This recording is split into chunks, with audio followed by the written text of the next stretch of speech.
of these three, which do you think is the most important? Strength, skills, or conditioning in our sport? What would you say? Conditioning. Conditioning. Okay. So conditioning, meaning Metcons, right? Well, Metcons stands for metabolic conditioning. Metabolic is your ability to use food as energy. That's what our sport is. Yeah. Our sport is how good are you at taking the food you have and turning it into movement. That's the test. What confidence is has nothing to do with winning or the leaderboard. What confidence is knowing that you giving your best effort is enough. Okay, Ben, welcome back. How are you? I'm good. Today we're going to talk about something we've talked about a little bit before, but looking at it differently. We've had an episode before, I forget which number, but on simplifying nutrition, how you think about nutrition, how you talk to maybe more members at CFNE about how they should think about nutrition. And one of the responses we got, or some of the responses we got were asking how you might tailor that for an athlete, or if your athletes do the same thing that you prescribed in that particular episode. And so maybe give us a little bit of just like a really short synopsis of what your general nutritional approach looks like. And then we can dive into if that changes at all for a Katrin or a Cole or anybody else who's trying to get to regionals in the games. Yeah, love it. I like talking about nutrition. Okay, so the baseline thing that we're building off of is the prescription that we give to anybody. If I didn't know anything about you and you sent me an email and I didn't know anything about you, you said, give me some advice on nutrition. What I would start with is eat real food. That means perimeter of the shopping market, not the aisles, not processed, not packaged. Call it paleo if you want to, but then you get into some like, what about corn? Is that? And what about green beans? Is that? And it's like, whatever, just like, eat real food. That's where we start. The next place we go to is don't eat too much of it, which you could talk about. Again, you can geek out and you go macros, you could do all these things. It's just like, but not too much of it to us means no snacking throughout the day, 3 meals a day, and a fourth one if it's a snack or post-workout, and no going back for seconds. If you didn't do that and you know how to structure your plate, which was the next thing, which is mostly plants. So eat real food, not too much, mostly plants. The majority of your plate, including breakfast, should be plants, and those plants should consist of vegetables with some fruit. Then we're going to talk about sourcing in terms of things like high quality meats. So things like wild caught, grass fed, things like vegetables being locally and organic or whatever. You dive down a lot of rabbit holes. But the idea behind that is eat real food, not too much, mostly plants. And that's where we start with our regular person. I didn't know anything about you, didn't know your goals, where your health is right now, any complications you might be having or anything else, that's where I'd start. Okay. So we can assume that if a person considers themselves an athlete, they're at least there, right? One would hope. You'd be surprised. Okay. So we won't assume that. Yeah. Okay. So let's take it to the next level. For that athlete who's like, okay, got that. I'm doing that. What else do I need to do? Given that I'm an athlete, or that regardless of the sport, but we can definitely, if it's different for CrossFit athletes versus a football player, but it is different. Okay. So let's talk about it for CrossFit athletes. If we want to dive rabbit holes of different sports, we could go there. Because it is different for different sports. Different sports require and reward different body types. Different energy systems and all the rest. So let's talk about it for a CrossFit athlete, because I think it's where I'm most knowledgeable, if not where majority of our listening. Okay, so we still start with the same premise, that whole deal. And that's where I would go, again, if I knew nothing about you, your ability, your age, your goals, or anything else. Real food, not too much, mostly plants. From there, what we'd want to do is start to know something about you, who you are, and what your goals are. And we would still continue to start with the whole food approach. Here's what I think a lot of people are like, food matters, but it's like I might be able to out-train it. And if I train a lot, maybe it doesn't matter as much.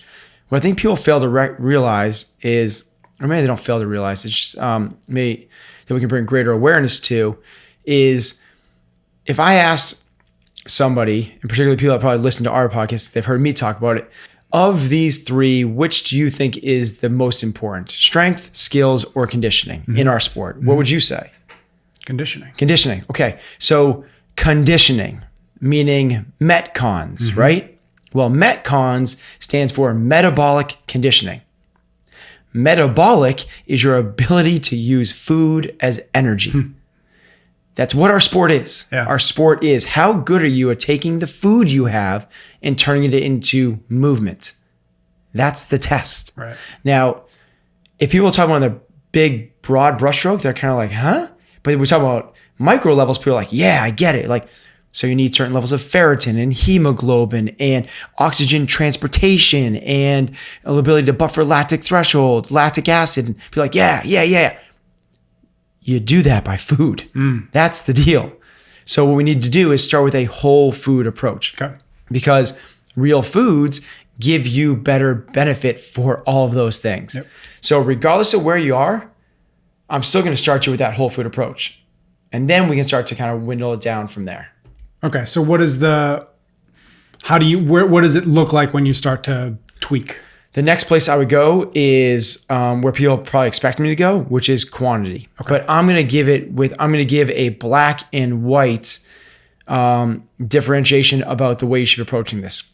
If I don't know anything about you, I'm going to start you off at 33% carbs, 33% protein, 33% fat.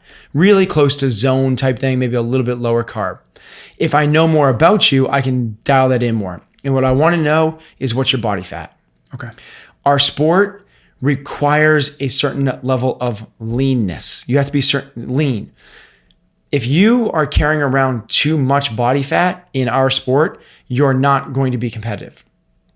To give that black and white, and yes, this will differentiate a little bit based off of your age or if you're a master's athlete or something like that. But let's talk about for our normal competitors, individuals. If you want to be a high level competitor, for a male, you should be 11% or lower. For a female, you should be 16% or lower. If you're not, the goal is not to fuel your energy, fuel your workouts. It's not. What you need to do is lose body fat. And the way we're going to do that is by lowering your carbohydrate intake. And what we're going to do is keep you at that 33% until you get down to that level. And once you get down below, if you're a male competitor that's at 8% body fat or 7% body fat, we'll play and we'll tweak with that. But the goal there then does not become how lean can you get, because getting leaner doesn't necessarily improve your performance. The thing we're looking for is where are you going to thrive and have the best performance? And for some people that might be at 6%, some people might be at 9%. So that's what you mean by tweaking. It's like, let's see if we're there. Or yeah, and the way we tweak it is really the carbohydrate intake. And for females, if you're below 15%, if you're at where Katrin is, which is 11%, getting her down to 9% is not going to make her better. But you could obviously see, like, if Katrin was at 33% body fat, like, it doesn't matter what she's doing for supplements. It doesn't matter what she's doing for pre-workout. It doesn't matter what her macros. She's just got to lose body fat. So that's what we want to do, is get her down to that fighting weight, right? And the way we'll do that is by keeping you with that whole food prescription with not too much, mostly plants, 33. If you get down below that percentage, what we want to do then is we're going to play the performance game. We're going to try to do everything we can through nutrition to maximize your performance. We operate mostly in a glycolytic state. So most of our sport is really high power, but it's not just this like weightlifting, which is over in seconds. We have to be burning stored sugars in our livers, in our liver and our muscles, which is glycogen. We need to make sure we're kind of playing the game of keeping that topped off. Side note here, if we can talk about ketosis, maybe in a later one, but I'm going to put that aside. Okay. So we're going to try to keep our energy systems high by keeping plenty of fuel in the tank. We're playing a sugar game, a carbohydrate game. So what we need to do for those athletes is add in good carbohydrate sources to make sure they have it. And that's when we're like bananas, rice, sweet potatoes, oatmeal. We'll look for those sources, and our athletes will have those sources at every meal to make sure that they're continuing to get enough energy. Go ahead. Yeah. Just a couple little questions before we keep going. One, where did you come up with, or how did you guys settle on, or you settle on those percentages of body fats? Is that just that's what your experience has told you? Is there something more to it than that? And then the follow-up to that is maybe a simple question that many people know the answer to, but how does one find body fat? What's the easiest way to Okay, good question. How do I know if I'm at 12 or 15 or 22? Those numbers are from my experience. Okay. Just in doing, I've taken thousands of body fat readings, and just seeing where we tend to thrive. Now, what I'll say is 11% could be 12%, could be 10%, Yep. Who knows, right? And for females, that 16% could be 14.5, could be 15, could be 16. It doesn't matter. What we're saying is, the idea is, I'm trying to put a concrete number to once you're lean enough, right, then we'll start to play the other game. So it's basically, put in layman's terms, get lean. Once you're lean, focus on performance. But what most people are doing is, we have these athletes, these guy athletes that are 16% body fat, super concerned about what is in their post-workout shake. If you're there, meaning, maybe we'll talk about body fat percentage in a second, in that sense. Let's say you're a female that's 5'4" and 210 pounds, new to working out, and you're all concerned about your post-workout shake. Right. That's not the deal. Right. That's not the thing we need to be focused on. We need to focus on is, let's cut it down and get lean. Then once you're that female and you're 5'3" and you're 137% ripped with abs, then we'll start to, let's dial in that stuff. Okay. Follow up to the second question is, how do you get your body fat done? There's a number of different ways to do it. The most accurate is a DEXA scan, which is essentially an MRI, which will, you have to go to like a hospital, or I think they have some traveling ones, but expensive and time consuming and all the rest, and limited availability. There are things online where you can take a waist measurement and a wrist measurement, or they take different areas of your body and they can guesstimate. Really poor. So those are the two ends of the spectrum. Yep. You have the really accurate DEXA scan. You have the really poor, but easy to accomplish. But really, it's easy to accomplish. Yeah. The next ones kind of swing up from the most accurate. I think the next one is, if you have a skilled person doing it, it's either between a skin fold calipers, a submersion test in water, or a bioimpedance, like a body. We have one at the gym. Like one of the Sculpt? Body Sculpt. We have one. I'm blanking on it. It's basically, it'll come to me. Machine, you stand on it, you grab a thing. It sends an electric signal through your body. In body. We have one. Those are all fairly similar. They all have their faults. They all have their pros. A 3-site skin fold is usually just about as accurate as a 7-site skin fold. But people like the 7 because you're getting more spots. Yep. It really falls on the skills of the person taking it. Regardless of which one you do, you're going to have probably some differences. People like the submersion test, but what we found is that CrossFitters come back. It gives a reading of more lean than they actually are, because we're really good at expelling air out of our body compared to the normal person. Yeah. So we can expel more than that the test is expecting you to. Gotcha. And there's all pros and cons all over the place.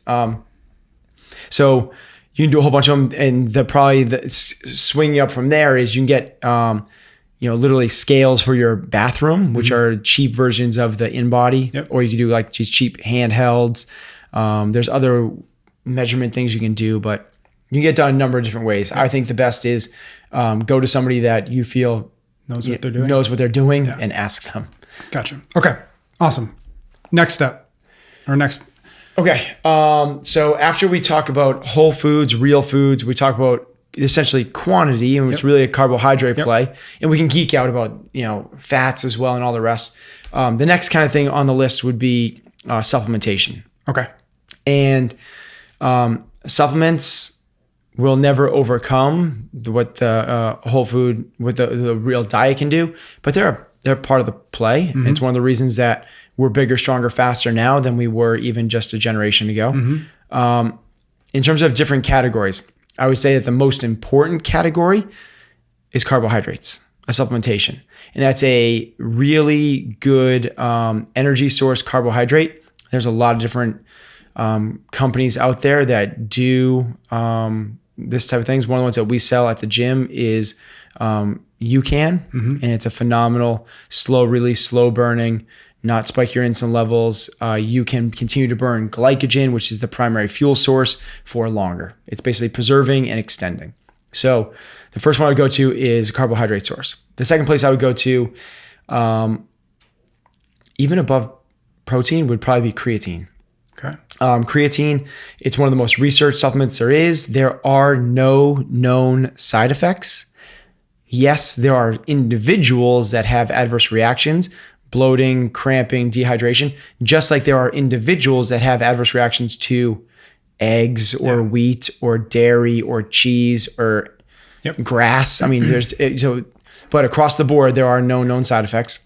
And for creatine, it's 5 grams a day of monohydrate. Don't go matrices or complexes or blends because you don't know what the hell's in it or how much you're taking. It's literally pure creatine monohydrate, 5 grams a day. You don't need to time it before or after your workout, and you don't need to do a loading phase. Like they've told you, you need to take 25 grams for 5 days, and you don't need to cycle off of it.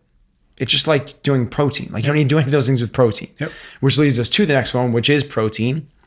2 major types of it. There's casein and there's whey. Casein is a slow release, drip, drip, drip, but more gets absorbed. Whey is really fast. Here's the fire hose, but a lot can get spilled out the sides. So post-workout, whey is much more beneficial because you get the blast, but someone's going to be missed. When you look for a whey protein, look for one that is either a isolate or hydrolysate. If it's a concentrate, some people could argue the benefits of it. The way that I've learned and I've researched and the way I understand it is if it is a concentrate, it's just a much cheaper, lower form where I don't say the majority of it, but bigger percentages of what you're getting could actually be lactose, which is sugar, fat, or ash. It's just like it's not, and they don't really have to report on any of that. It can all be accounted for as whey. Whereas if it's a isolate or hydrolysate, it has to be, I think the number is at least 90% actually has to be, or maybe it's 85%, actually has to be legit whey.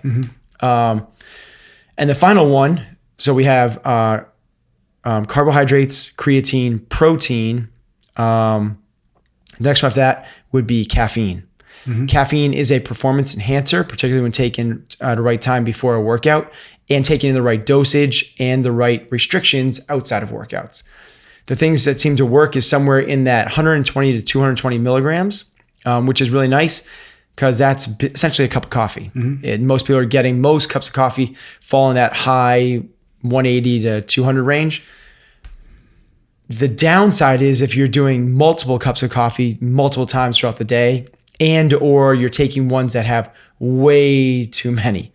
So like a Starbucks blonde roast has 475 milligrams of caffeine.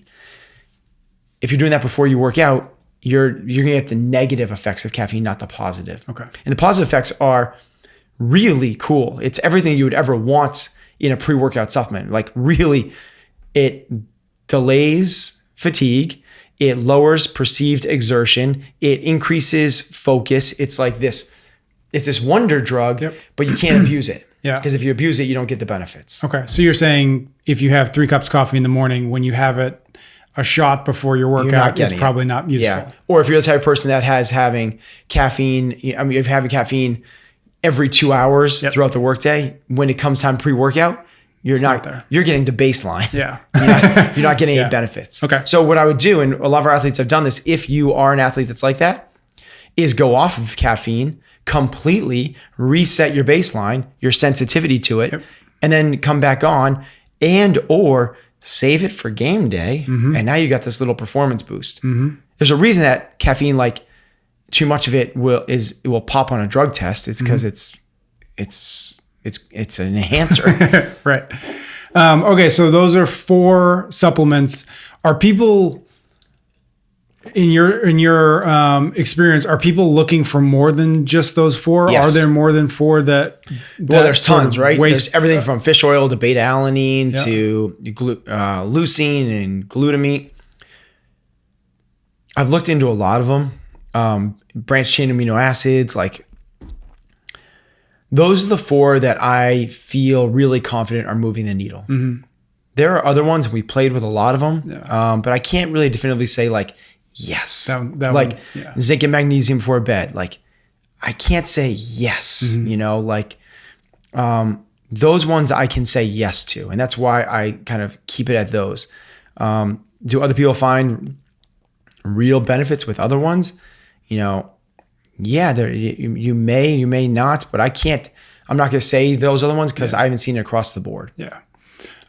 Is the supplementation does it tend to be the sort of the end of the road in terms of tweaking, or is there even more, you know, can you even get even like geekier? Yeah. So I just mentioned zinc and magnesium. Yeah. You can get geekier, but here's my take on that is if you want to go down the road of supplementing micronutrients like that, and even like regular health people, for not about athletes, but people talk to their doctors and they say, you know, what are you eating? And once they hear paleo, they're like, oh my gosh, especially women, you need to be supplementing with calcium. Mm-hmm. You're not getting any dairy. You're not getting any calcium.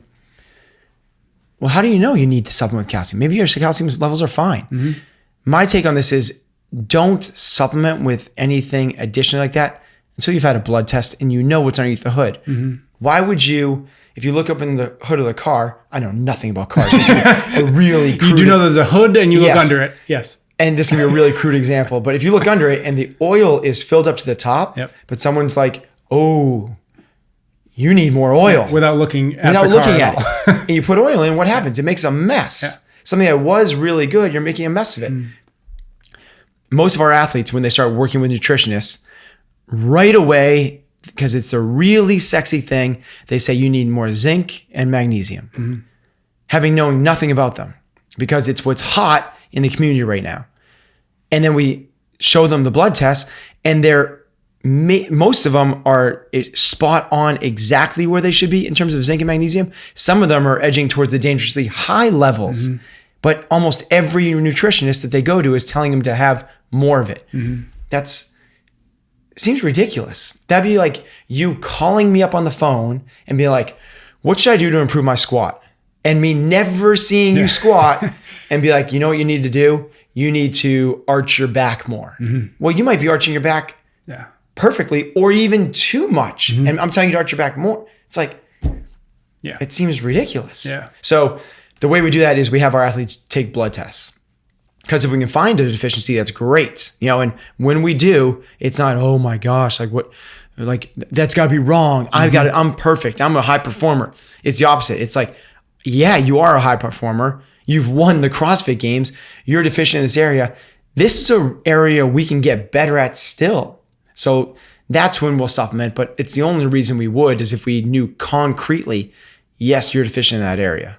Do all your top athletes work one-on-one with a nutritionist? And if so, what is the value of that? And maybe is it something you'd recommend more people at least consider if it's something that they can do? Matt does not. The other 3 athletes do. Okay. Shocker there, right? Do I think it's valuable for them? Yes. I think whenever you can get your hands on an expert, it's hugely valuable. Yeah. And then do I recommend it's something that everybody does? No, because I think there's a lot of nutritionists out there that aren't experts. So I think if you go to find somebody, I think the number one thing is what works for you. And you know, a lot of people go to like somebody that does macros and is a macro expert, but macros might not work for you. So if it doesn't work for you and you're going to a macro person, it seems like you're kind of like trying to fit someone into something that's not going to go. So I would, I can't say definitively that yes, working with a nutritionist is the right answer. I can't say it's not, because if you can find the right person, that is an expert that fits the way you work and click, then yeah, I think it'd be an amazing thing. Yeah. It's like having a world-class trainer telling you how to work out, or a world-class wealth manager telling you what to do with your money. Right. But there's a lot of bad wealth managers out there. For sure. Last question is, at what level, and we can stick to CrossFitters, but at what degree of maybe it's volume or intensity, like when would a person start to really benefit from everything they were talking about after the sort of eat whole foods, not too much, mostly plants? Like when does it start to become valuable to start to geek out on supplementation and all the other stuff? Is it useful? Is it valuable to the person who just goes to work out 4 times a week? Or like, is there a point where it's like, okay, you're clearly taking this seriously enough? Yeah, I would say once they're one of two things. Once they are dialed in on a whole food diet, once they are eating, like we just said, like once you're eating vegetables at every meal and you're sourcing it correctly and you're eating the relatively right amounts of food at every meal, once you got that dialed in and you're no longer on like the sugar diet that everyone else is on, and or you're already lean. So once you're there, that's kind of where we need you to be. But I would even the lean person, I want them to improve their quality because it's the number one thing, metabolic conditioning. We got to be able to get the food to be readily more available for your body. So I would start them off with, I wouldn't dive down the next rabbit holes of beyond whole foods until they get to that certain leanness. And once they are, if you can't take your body fat, if you don't know how to do that and you're listening, you're like, well, I wish it's basically like if you have really good abs, you're good. Like that's the leanness type thing. If you're not quite there yet, then that's where we need to get. There's no like every male and female athlete at the games has abs. So if you don't have abs, it's not like it's because it looks good. It's because think of all the times you're moving your body up and down or across, like running. Well, if you have to carry an extra 3, 4, 5, 10, 15 pounds of body fat, you're doing it with a weight vest. That's literally like if you are, if you're an athlete that is really muscular and you're a 200-pound male athlete, Rich Froning, right? You take Rich Froning, like 200 pounds, 5'8", ripped up, probably 5% body fat. Put 30 pounds of fat on him. Same muscles underneath. He's no longer competitive. Yeah. It's just like you can't compete in our sport like that. That's why it's different sport to sport. I would want to put that on an offensive lineman. Yeah. Because mass moves mass. Right. And if he was just Olympic weightlifting with no weight classes, then I would want to put more mass on him. But it's not. We're talking about CrossFit. Right. And a big part of our sport is being a good body type. Awesome. Leave it at that. Great. Thanks, Pat. Yeah.